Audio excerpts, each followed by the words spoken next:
This is obviously a very relevant conversation that I'm very happy that the Greens are having, and we're all going to be here to speak on it. Brian Jones, who was the gubernatorial candidate for 2014's lieutenant governor race, or governor's race, he was a lieutenant. And then we have Dennis Flores, who is also an activist, a Cop Watch-based activist from Sunset Park. Jonathan introduced him.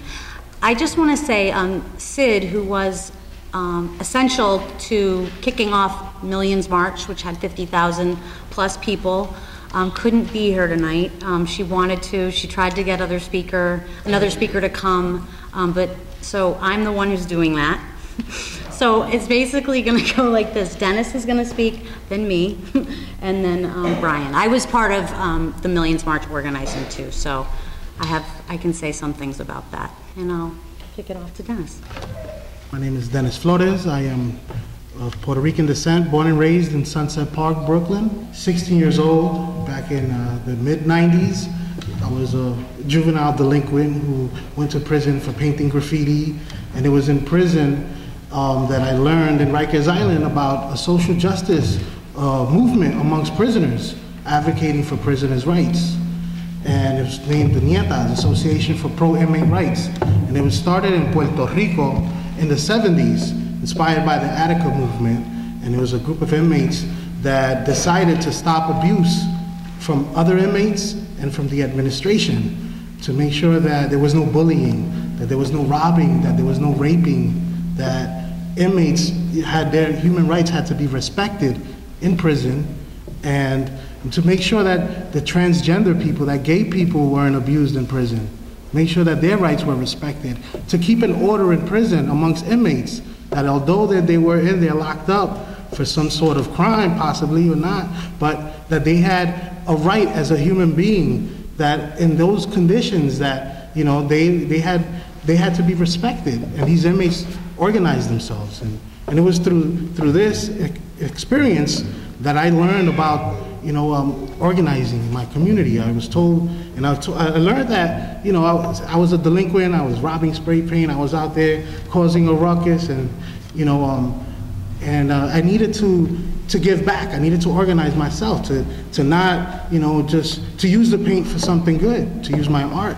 to articulate the things, to express myself, the things that I was experiencing and witnessing. I learned to pick up a camera. And I went back home after I spent just a few months in prison in Rikers, and the same group was organizing in Sunset Park. And they were out there painting over graffiti, painting up Fifth Avenue. So I went and I got involved, and I started painting over the graffiti that I painted. I started going around with them and doing, you know, community service work, you know, and got involved in local school issues. And it was through this experience that Richie Perez and Panama Alba, former Young Lords members, Puerto Rican, you know, leftist group that was around in the late 60s and 70s, well, they came around to us and started educating us about, you know, revolutionary political history, about really the roots of this Nietas that I myself didn't really know, you know, about this founder, Carlos La Sombra, who, you know, fought for the independence of Puerto Rico from prison. You know, and these kind of things made sense to me. These things in my neighborhood helped me, you know, make sense of why I was being stopped and harassed and arrested all the time and going through central booking by cops just for sitting on my stoop, for hanging out on the corner with my boys. And it made me see that, you know, our people were targets, and we were, you know, filling up the prisons. And I started organizing against police abuse with these folks. They got us involved. They got us involved in organizing with parents who their children were murdered by the police. And this is when the Anthony Baez case happened in the Bronx. And the organization I was part of, the Nietas, we started doing security at marches and doing security around these families. And it was doing security in these marches and protests that I started using my camera to document the police, to document the encounters that we had, these confrontations, to grab my tape recorder and my 35mm camera, take pictures of them, and record our conversations. And it was that woke up in me, you know, this right to observe, the right to witness and you know, a confrontation. If the cops is arresting someone and they're telling me I had to leave, I had a right to stay there. I had a right to observe. As long as I kept within, you know what I'm saying, I didn't obstruct. I learned the law about, you know, not interfering, not getting caught up in there, but being the eyes and ears, keeping still and watching and observing and reporting police abuse. And it cost me one time. As I learned, I was out there honestly doing it by myself, taking risk, putting myself in a position that got me beat up one time. And I was working at a school in Brooklyn as a peer counselor with high school students, and I saw one of the kids being beat up in the train station. And I decided at Kingston and Throop on the C line that from a distance I was going to photograph with this digital point and shoot camera, and I was going to grab a payphone and dial 911. And I wanted to record my conversation with the operator, and I knew that this was, I naively enough thought that this would be safe, that I'm going to be there, there's a camera, there's in front of the token booth, the clerk is watching, I'm not interfering, they're 20 feet away, and I'm going to report what the cops are doing by smacking this kid around. And I'm going to take photos. And I stood there and I'm describing the scene, and I'm describing what these undercover cops look like. They came up to me and they started talking to me and telling me it's illegal to photograph in the trains. And I told them, no, it's not. I have a right to photograph. I'm not interfering in your arrest, but you need to stop what you're doing. And I stood on the phone talking to the operator, and when the cops would come, I would put the phone so they can record their conversation, because I knew that the 911 call is being recorded. So 2 minutes into this call, they come back and they start macing me while I'm on the phone. And I put the camera in my face and I kept photographing. And that blocked the mace from hitting me in my eyes. So as I kept taking photos, and this was a digital camera, and I thought to myself quickly, take photos, don't stop taking photos, because it's not video. So I need to prove through my documentation the sequence of what happens and how they walk back and forth. Photos are gonna be so, you know, continuous that it's gonna hopefully tell the story. So they emptied the mace, they stepped back, 15 cops answer the call, they half circle around me. And the operator's telling me everything is gonna be okay. They're gonna take your camera and take it in as evidence, and they're gonna have to arrest you. So don't resist. Don't resist. Just give them your camera. They're gonna go to the precinct and see the photos and decide what happened. So the cops are saying the same thing as they're getting close. Everything's gonna be all right. We know that you're the one that placed the call. We're gonna have to place you under arrest. Don't resist. So I'm saying, I'm not gonna resist. And I'm putting the phone, trying to pick up the conversation. I'm putting my hands behind my back. They're handcuffing me. And I left the phone hanging. And I just saying into the phone, they're taking possession of the camera, and right then and there, they passed the camera to the cop who just maced me and slammed it on the floor and started breaking into pieces. And they all grabbed me by my arms, my legs, they all picked me up and slammed me to the floor, piled on top of me, and one of them cracked my head open with a walkie-talkie. And they stomped on the back of my wrist, on the handcuffs, they broke my wrist, broke my fingers, and they dragged me to prison and charged me with assaulting the police. And I fought those charges. It took a year. I wanted to get this, we got the lawyer to subpoena the camera, the 911 call. This token booth clerk who witnessed it, you know, I thought I had the grounds covered. That's why I took that chance. So, you know, they wouldn't release any of this evidence, of course. It took a year, and then they finally dropped charges. I sued them.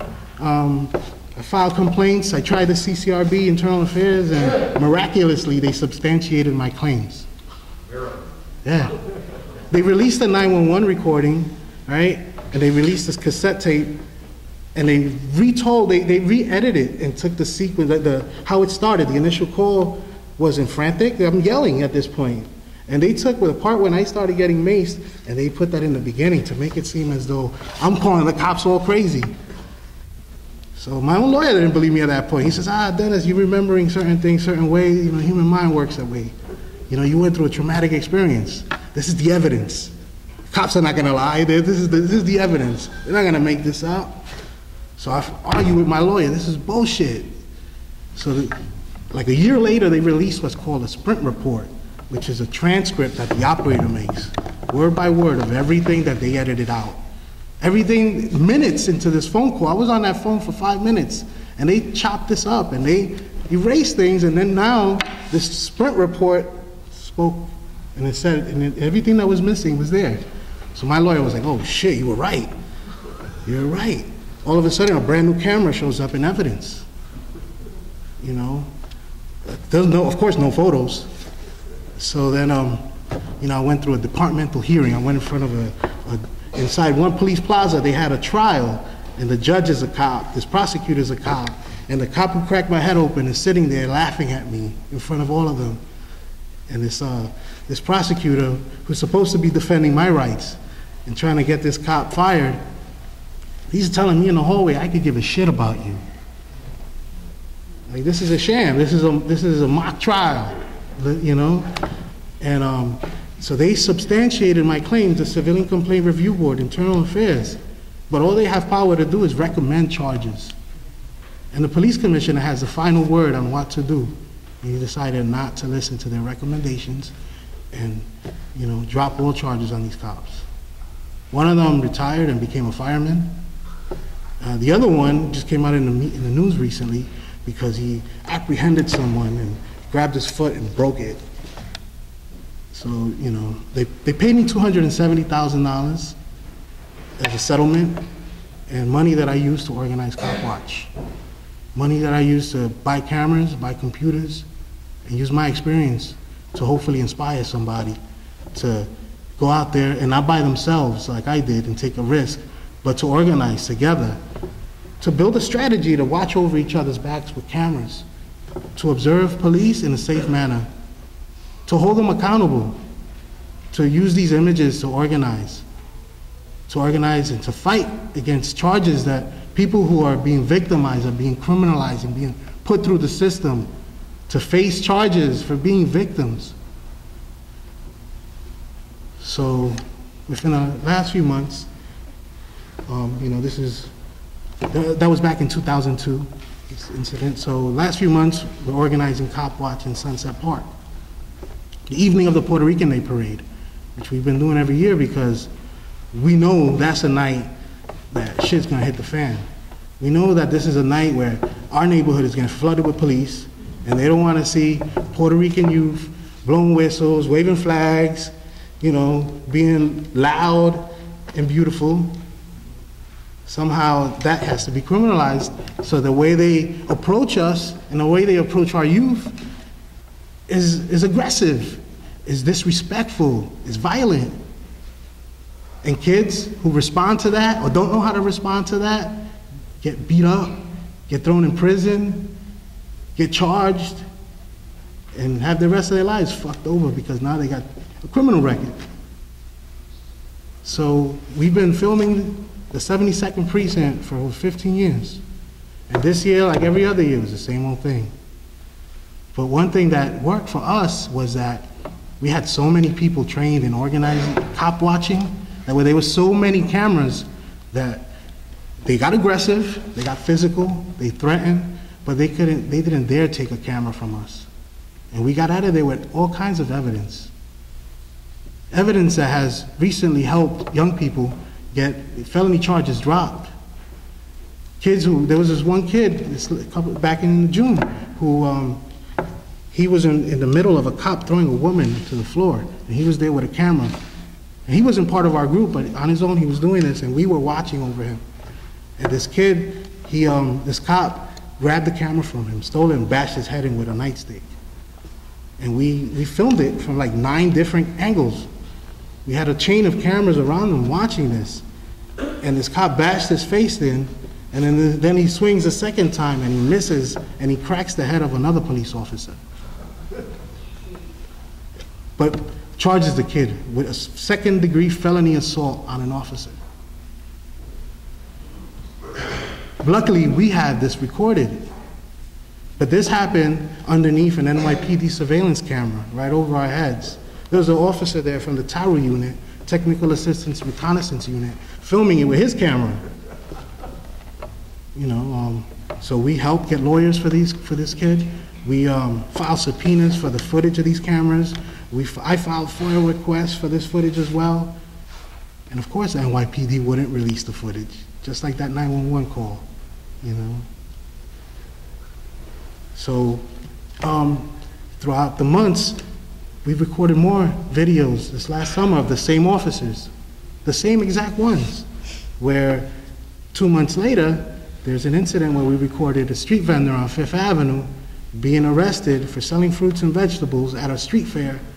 And the event ended at 6 o'clock, and at 6:05, he was in handcuffs, getting kicked around.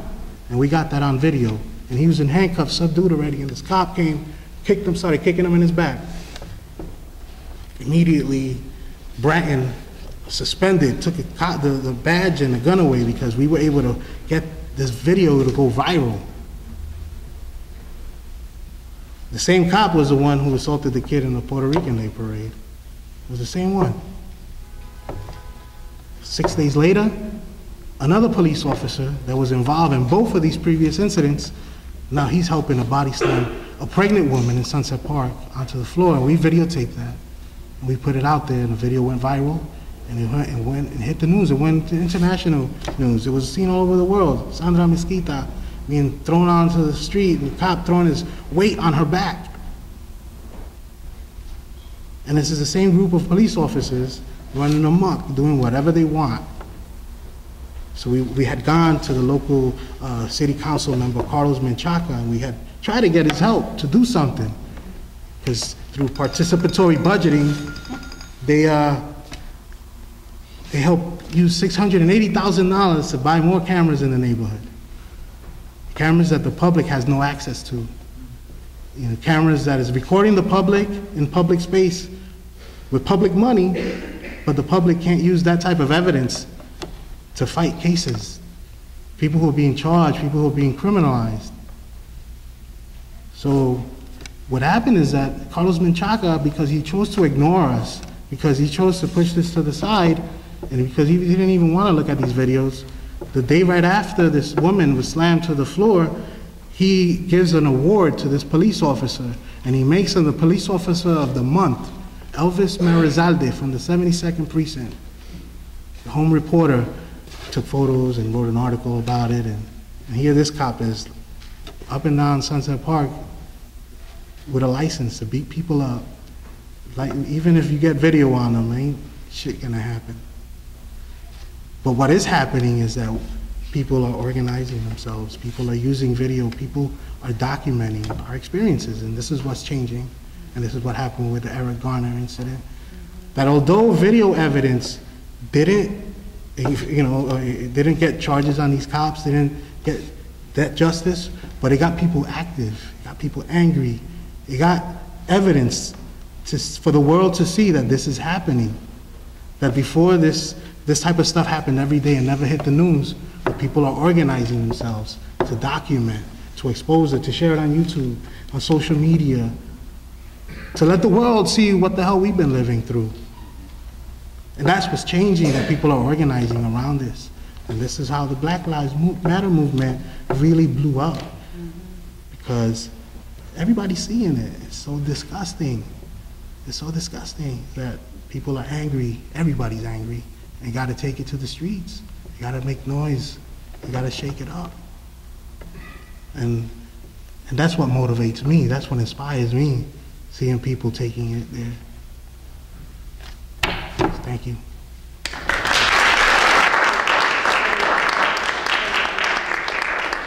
Thank you, Dennis. So that's a perfect place to start.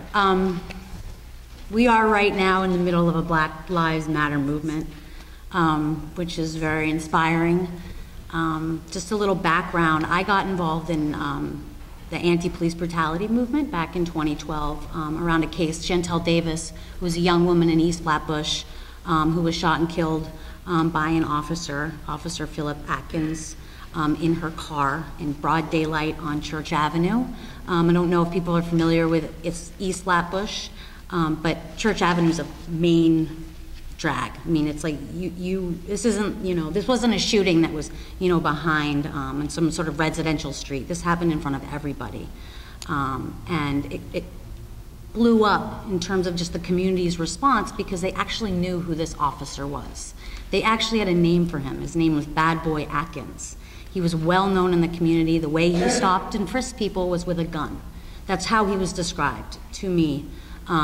Just sort of just, unfortunately, it's how it is. I mean, cops do whatever they feel like they do, and primarily because they are not being held accountable.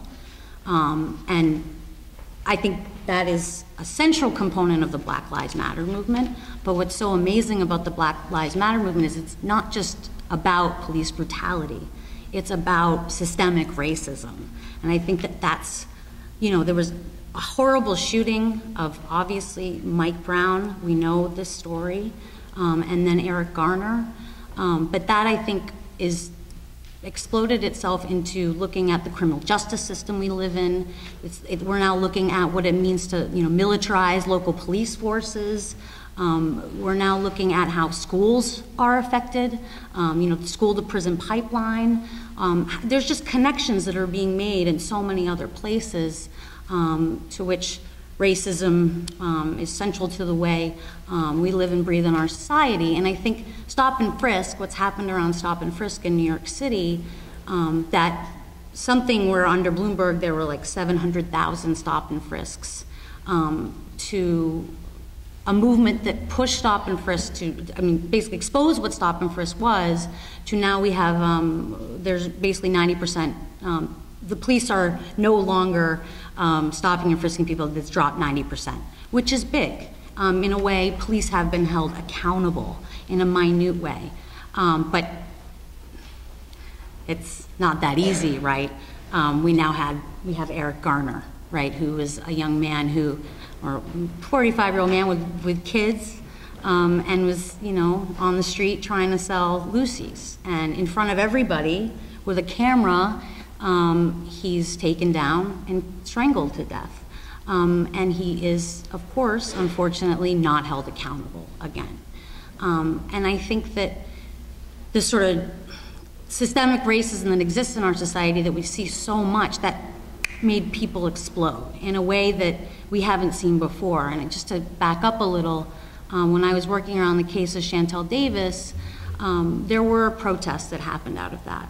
There was another case for Marley Graham, a young man that was shot and killed up in the Bronx. And then a year later, in March of 2013, there was the case of Kamani Gray. Kamani Gray was a 16-year-old boy who was shot again by brutal NYPD officers in the 67th Precinct in Flatbush. And the response from the community was very different than Chantel Davis and when she was shot and killed. It was an explosion. I mean, I was out there every single night, and it looked like a military occupation. I'm not kidding. I've never seen anything like it in my life. There were, just imagine it. You're going to this kid's funeral. There's 5,000 people that have gone through that entire day. It's packed. You can't even get in there. And there are police officers around the corner on mounted horses ready to come in case there's some sort of riot, because that's how it's characterized in the news. The funeral itself, when they were actually carrying in the casket, there were police officers on the roofs of the actual buildings that surrounded the church. And you had that, there were helicopters flying overhead, etc. But there was anger, but it wasn't organized anger. And I think that that's an important thing that I think makes this Black Lives Matter movement very different. Then it was unorganized anger. I think with the Black Lives Matter movement now, it's become organized anger, and that's very different. And just to give people a sense of what it was like to organize the Millions March. That march was called on November the 29th. It happened on the 13th. It was in many ways sort of typified what it was to be building a Black Lives Matter movement right now. A lot of it's happening over social media. A lot of organizations have sprung up. It's really exciting and inspiring. But it taps into something that we all know and hate about our society, that is racism. And it was all of a sudden you had a posting of a Millions March on November the 29th, and in 14, 15 days, you had 50,000 people show up in the streets. And I think that really just speaks to how frustrated and angry people are right now at the state of America. And that's exciting. And I think one of the other things about this movement that's so important is that it didn't just stop with this march.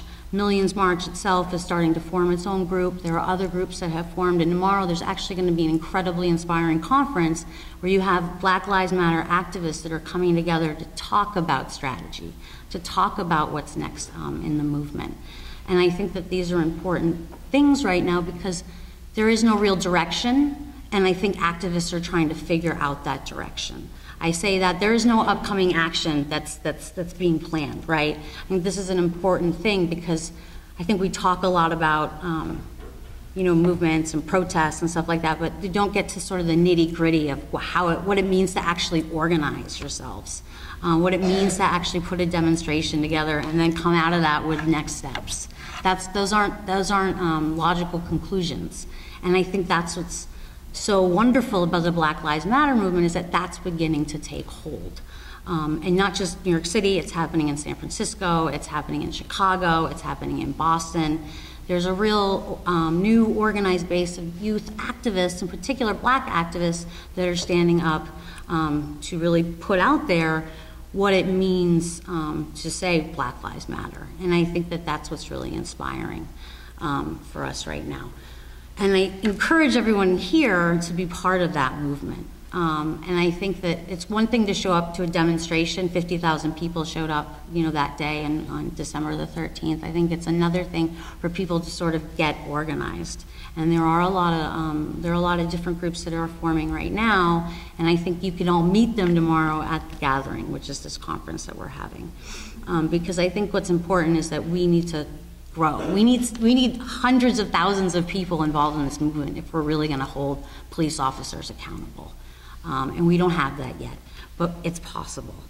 And I encourage everyone to get involved, but also,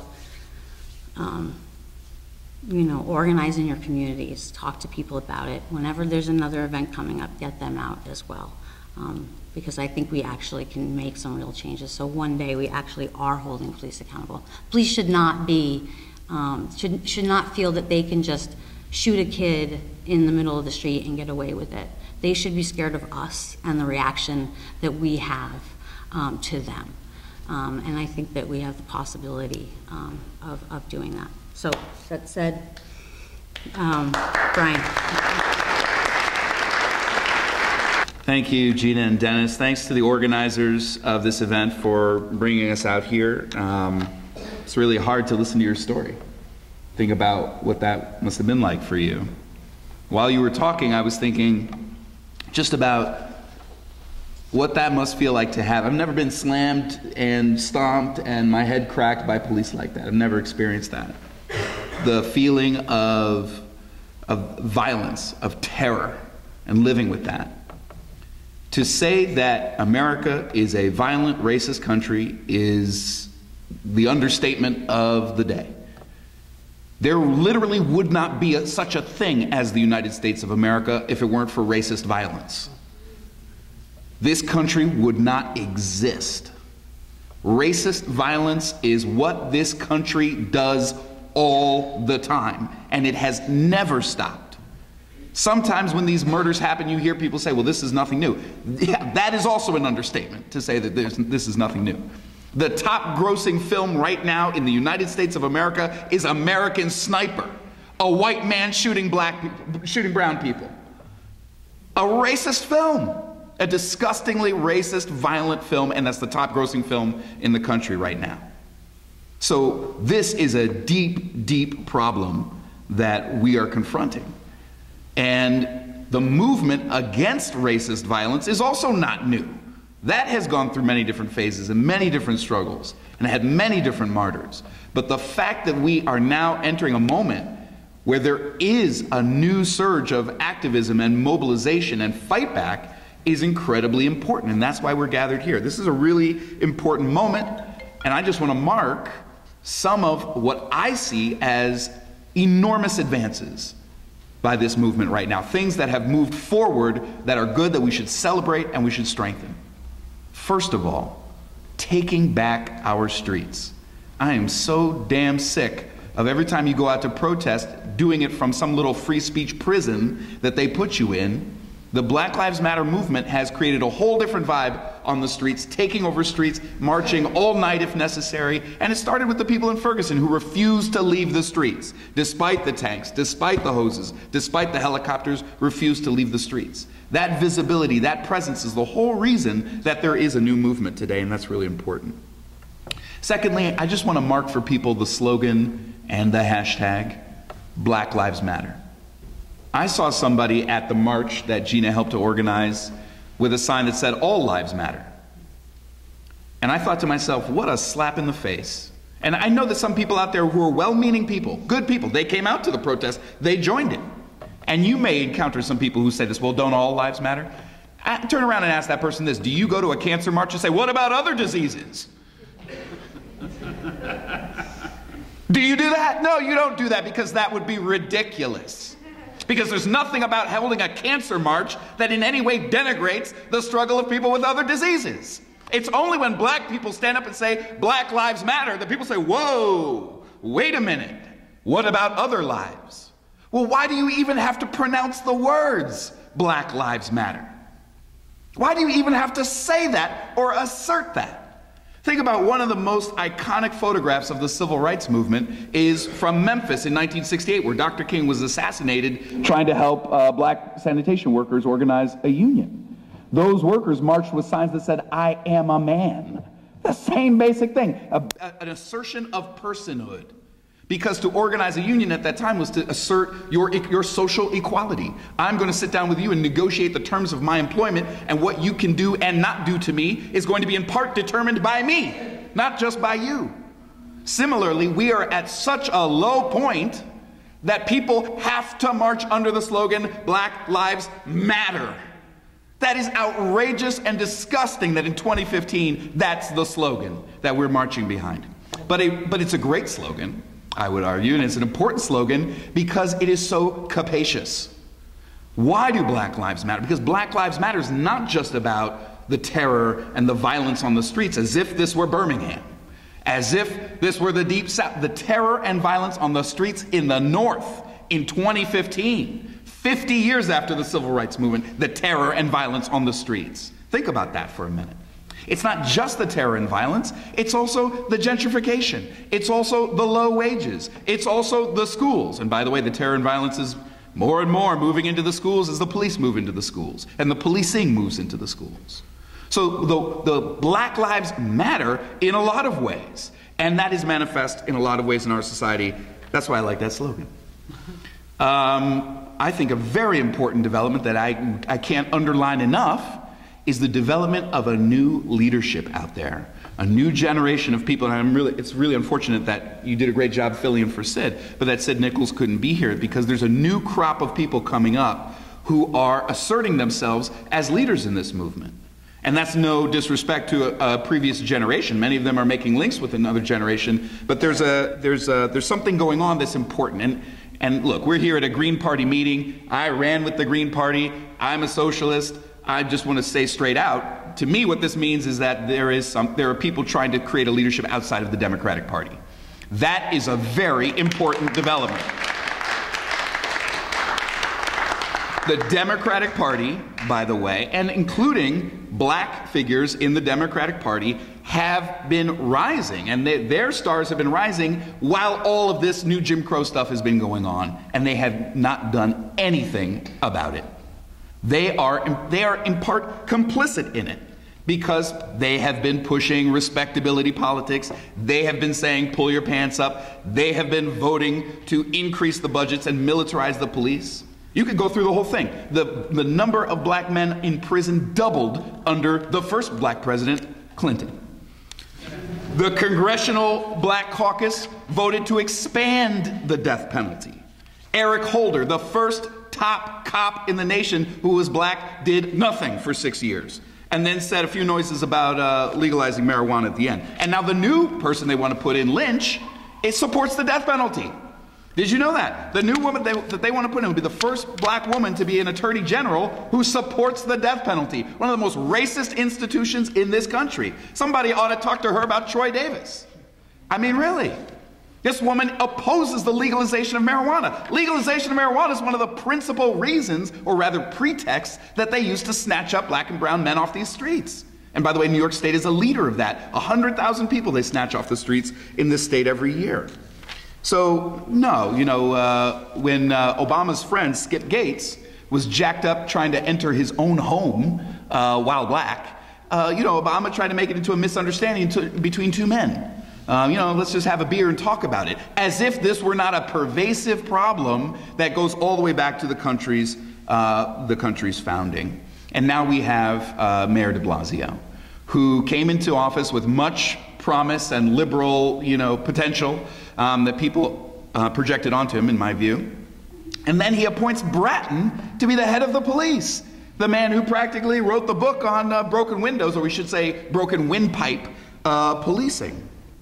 Now, what a strange last few weeks we've been living through, where the police, angry at de Blasio, then decide to have a slowdown and stop, harassing people over petty things. And I couldn't believe that they pronounced the words, one of their spokesmen, that we're only going to arrest people now if it's absolutely necessary. Like something's gone really wrong. The police have such a tin ear that they don't understand that to us, that sounds like what you should be doing all the time. Come on. We're going to just do it when it's absolutely necessary. What have you been doing? What have you been doing all this time? The slowdown raises the question, though. What are the police really for? And this is a moment when lots of people are asking that question. This is a moment also for our movement to do some political education about the history of the police, about the role of the police in our society. Now's the time for us to raise that issue and make a debate on it. If I had a nickel for every time some city councilor, or some politician, or some MSNBC host stood up in front of this movement and said, by the way, we're not against all police, I would have a lot of nickels. Let's just put it that way. To me, it raises the question, since that is their refrain, we're not against all police, we're not against all police, why do they have to keep saying that? Why do they even have to bring that up? If nobody else brought it up, why did they have to bring it up? Because the question of what are the police really here to do has been raised. And it's raised every time the police do something and people feel like, what is your purpose here? I would argue that the real purpose of the police has been exposed. That really, when they decided to stop doing 90% of what they do, it was showed that they don't really serve much function at all. They don't actually solve crimes. Most of what they're doing is collecting taxes for the city and harassing folks. It's terror and intimidation. And look up the article where de Blasio and Bratton were speaking together at a real estate conference about gentrification, and they laid it out as a whole plan to scrub certain neighborhoods and make them ready for a renovation. So now we know what the police are for and what they're actually doing. They admit it themselves. And so that, in my view, we don't benefit at all from supporting any kind of proposals about what the police ought to do. We should support proposals that are about limiting the power of the police, about demilitarizing the police, about taking away their weapons and their power and reducing their numbers, taking away their military toys and their helicopters and their tanks, yes, tanks, and their sound cannons and their cameras. We should be taking away their stuff from them. Those kind of demands, I think, are in our favor. Last thing I just want to say, last night I was in Harlem leafleting for the event at Riverside Church, which is tomorrow from 2 to 10, Riverside Church in Harlem that Gina spoke about. I think like 700 people have already RSVP'd. 790. 90, wow. On Facebook, so, yeah. But anyway, that's very impressive that just with very little advertising. Anyway, I was leafleting for the event on 125th Street in Lexington, and a woman came up to me and she said, wow, okay, I was funny that I'm bumping into you because I was just having a debate with my mother about whether or not this movement still exists. And I thought about de Blasio saying, stop protesting. And the way our movement took a hit when those police officers were murdered and people really weren't sure what to do. That was a real political challenge for us because the left, de Blasio, and the whole media establishment came out with a campaign to tell us, shame, shame, shame on you for protesting, you protesters, you caused this, et cetera, et cetera, et cetera.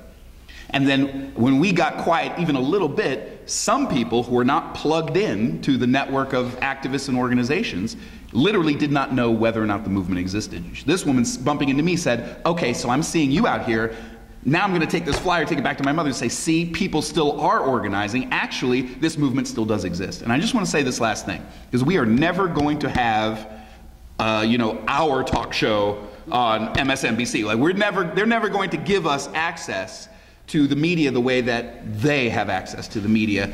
We have to be in the streets. The streets are both our organizing and our advertising. It is the way that people can plug into this movement and know that it even exists. Without being in the streets, we have nothing and people have no idea what's going on. So conferences, organizing, next steps, study groups, watching the police at a safe distance and with numbers.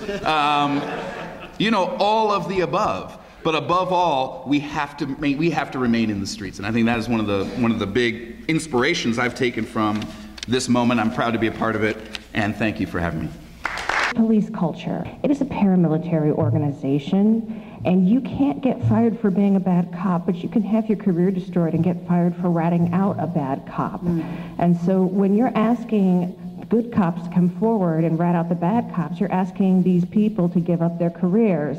There's no easy answer to the fact that this is how it is. The soldiers, we support the soldiers. We don't support the war. So I support that individual who is a policeman. We don't support the police, but these people, the cops are people. How many of these problematic policemen are veterans of the horrible wars, the criminal enterprises, the evil that's blowing back on us? Style of our times to praise our soldiers, thank you for your service and all that. But the fact is that it is a kind of a blowback. Our soldiers are doing things that are condemnable, that it's never asked, was that bad cop a veteran? And it is something that I don't see exactly how to face, but I think that is a problem that we ought to begin to consider. Video vigilante, video evidence is changing everything. So that's why I'm very interested in cameras being on police, because the cameras don't lie. Your question about cameras, body cameras, and access to them, and just with this experience of filing subpoenas, people are facing charges to get access to this evidence, filing FOIL requests, never getting any responses, it's clear to us that these cameras, like throughout the country, when these cameras document some sort of police abuse, they'll never see the light of day. We'll never get access to that footage. So in rare occasions, in some rare cases, they've surfaced. But again, we know that cops actually don't get convicted no matter how much evidence there is on this footage, or even charged for that matter. But this is something that we've been criticizing publicly, and we've been able to get some press around that. I mean, really pushing reporters to write about it, showing them this documented evidence about it, confronting the city council member, trying to engage them on addressing this and giving vague answers. And we've had town halls in Sunset Park where these local officials say, yeah, we're going to write some legislation about this, and then they'll disappear and they'll never return a phone call, not want to talk about it again. And what I started realizing these last few months is that being vocal, putting this out there, being lucky enough to get some press that's telling our side of the story miraculously, because but it's because of this concrete evidence in these videos that we've kind of forcing them to shed a light on this and tell these stories. But that by criticizing Menchaca and his lack of action, that everyone now doesn't want to have anything to do with us. They're dodging us. They don't want to engage us. They don't want to have these conversations. When these incidents happened last summer, the public advocate Letitia James got my phone number, started calling me, saying, I want to do something. I want to back you guys up. What do you need? And we're saying, look at what's happening with these cameras. You're advocating for body cameras, but look at the lack of access. And Never heard from her again, never returned a phone call again. And I'm one who's hasn't voted in 18 years. You know, decided that I'm not gonna participate, I'm tired of it. You know, I see these politicians get elected, and I've seen Puerto Rican activists from the left, you know, like Melissa Mark Viverito, who I help organize civil disobediences with and get arrested for Vieques, Puerto Rico, and she gets elected and she doesn't know anybody. She forgets where she came from. And that's what I'm tired of. I'm tired of that. I'm more interested in trying to build a base that if we are gonna, you know, vote somebody in, then they have to be accountable to us. You know, not, you know, play the same old, you know, giving us the same old story. So if there's a movement that is really being built by people, by the community, that like we have a saying in Spanish, it says, el pueblo pone, el pueblo quita. We place you there, we take you out. So if there's a real people's power movement that can do that, and we're gonna build that type of base, then yes, let's build something that way. But if it's gonna be to replace somebody with the same old story, then I'm not gonna participate. But yes, I think these last few months of what I've seen, these local officials in my neighborhood and how they're running from us, and they're scared of us because we've brought out numbers. We've brought out hundreds of people into the street. We filled up halls, and we filled up town halls with people angry, willing to do something. So then, you know, we're on their radar because they see that we can mobilize. So I wanna participate in a movement that can really challenge any of these people, can really set an agenda and make demands that are real, that are concrete. And not that I believe that the culture in the police department can be fixed or changed. You know, we're talking about a culture, a systemic culture that was born out of violence, like the brother said. So how can we fix that? How can we change that? I'm not disillusioned that we will ever, but I believe that there's a people's power movement that's being built across this country where in my lifetime, I've never seen such a large amount of people taking to the streets around police brutality. And that's what's remarkable, and that's why I want to participate in helping to build and inspire, you know, leadership to come out of there, to take a stand. Thank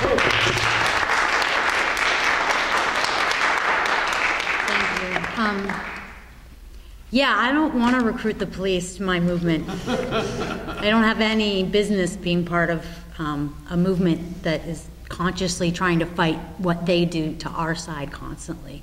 I think that that's an important distinction. I mean, the police were created by plantation owners. Make sure that slaves, you know, people that are running away from slaves, you know, being enslaved, that's where the origins of the police came from in many ways. Like, that's their role. I think it just speaks to the fact that you have Bratton and de Blasio at a real estate, you know, convention sitting in front of, you know, the richest people in New York City, who are actually deploying police officers in their communities and facilitating gentrification. I just think that it's important to sort of understand the role that the police play in our society. Let me. I feel like you're talking directly. Well, no, because you raised it. We can talk after. We can. Well, I want us to go around to the speakers who just spoke, but.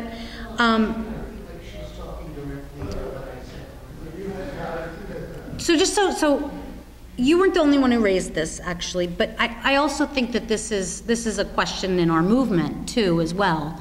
Like, what is the role that police play, right?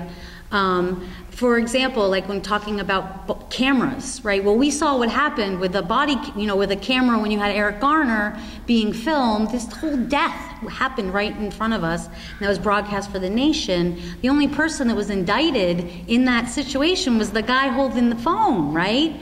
That was the person that got the indictment. And I think that just sort of speaks to the fact, it's like they kill, black and brown people in this country with impunity. There's no consequences whatsoever. And I do think there does need to be a discussion about the role of the police and their history. And actually in this conference tomorrow, there is a workshop on just that. And I think it's not like an abstract conversation, it's a conversation to inform a movement that's coming up against the police who are what do we say? Do we, Sister up there said that, many, and you hear this a lot, that officers that are in communities of color are white, right? They're not representative of the communities that they're in. I actually don't think that'll solve police brutality if the actual, the police that are from communities, I just feel like that's still gonna exist. There's a culture within the police department that makes sure that, real estate companies, they're protected, not the people that live in the communities, and I just think that that's an important thing to say. That said, about the movement, I think the movement right now is figuring out its next steps. I think we had a lot of protests that were organized out of, Michael Brown verdict. We had the protests that came out after the Eric Garner verdict. There was a lot of protesting that happened. We shut down the West Side Highway. We shut down, many areas of Brooklyn Bridge. I think that sort of, we're now thinking as a movement, where do we go from here? It's not enough to just shut down the Manhattan Bridge or the Brooklyn Bridge. We actually have to consciously think about targets and demands, and what are those demands going to be, and how is it that can we win them? In what way will we win them? And I think that that's an important thing to be discussing right now. That's it.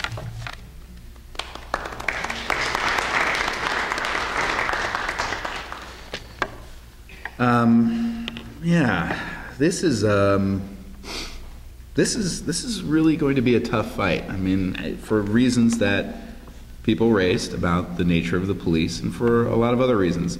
Let me just say this. This is also happening in a particular context in which the rich have never been richer in all of world history. The poor, relative to the rich, have never been poorer in all of world history. People all over the world, and especially here in the United States, work longer for less.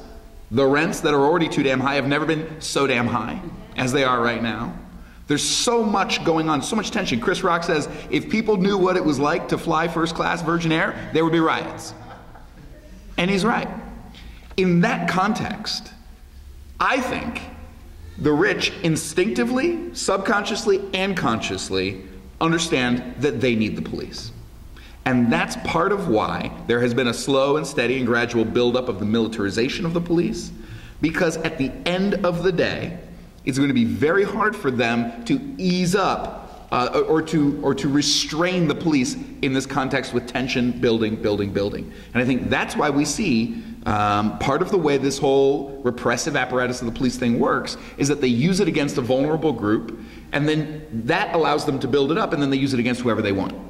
And usually the vulnerable group, it's done on the basis of racism. That's part of how it works. So for example, they build up an elaborate spy, wiretapping, and stop and frisk in airports and all kinds of hubs around fear of Arabs and Muslims. We've got to stop those Arab and Muslims. We've got to racially profile them, and they whip up the public behind it. Then people go and occupy Wall Street, and they use all the same equipment, all the same stuff to crush that rebellion, no matter what color you were down there. Similarly, the buildup, the militarization, the tanks, the hoses, the helicopters that are primarily aimed at black neighborhoods are to build up, the cameras, the watchtowers, all of the sound cannons, all of it will be built up, and then you'll have a group of white carpenters, pipe fitters will go on a march, and all of that stuff could be directed at them if they so choose.